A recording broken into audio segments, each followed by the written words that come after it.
Allahumma salli wa sallim ala Rasulullah. Dear brother and sister in Islam, today I want to take a few minutes to deeply understand a divine verse sent by Allah through our beloved messenger. Peace and blessings be upon him. Please listen carefully, not just with your mind, but with your soul. In the early years of the 7th century, around 610 AD, the city of Makkah, located in modern-day Saudi Arabia, was seething with tension. A new message had emerged, one that challenged the very fabric of society. It was a message of monotheism, of justice and compassion, delivered by a man named Muhammad, PBUH. This message was not received well by the Quraysh tribe, the ruling elite of Makkah, who held economic and religious control over the city. They saw this new faith, Islam, as a threat to their power, wealth, and the established polytheistic order. The atmosphere was rife with social injustice, moral decline, and a palpable sense of oppression, as the rich grew richer and the poor were left to suffer. Slavery was rampant, and tribal feuds were common. It was in this context of societal turmoil and spiritual crisis, in the sacred month of Ramadan, in the solitude of the cave of Hira, that the divine words of Surah Al-Alaq 96:6 were revealed. No, but indeed, man transgresses. The verse served as a stark reminder of human beings' inherent tendency to transgress against divine guidance when faced with worldly temptations and power dynamics.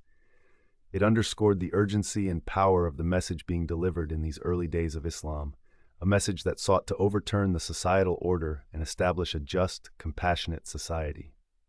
Surah Al-Alaq, verse 6, No, but indeed, man transgresses. Kella innal insana layatgha was an emphatic declaration. The Arabic word yathka, yatgha, comes from the root word taha, togha, which means to transgress, to exceed the limits set by Allah, to rebel.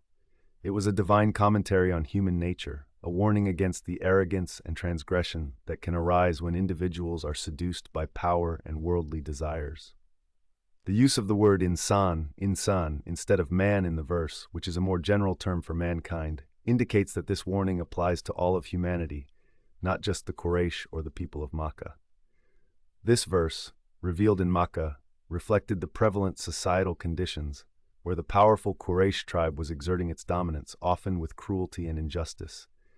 It was a divine call to humility and righteousness, reminding the early Muslims, and indeed all of humanity, of the consequences of transgressing against the divine guidance and against one another. This verse, simple yet profound, continues to resonate with believers today, serving as a timeless reminder of our moral obligations and the perils of transgression. The words echo in the silence of the cave of Hira, reverberating through the centuries, reminding us of the weight of the message they carry. Among the Prophet Muhammad's companions, Abu Bakr as-Siddiq was a shining example of the lesson embodied in this verse.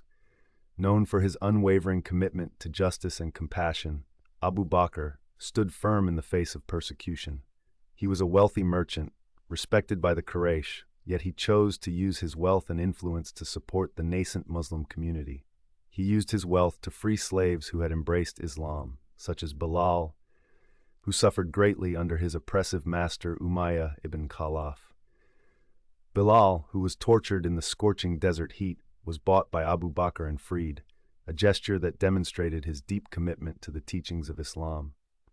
Abu Bakr, R.A.'s actions were a powerful demonstration of his deep faith. He stood against tyranny, advocated for the oppressed, and embodied the principle that humans should not transgress against the rights of others, no matter the societal pressures.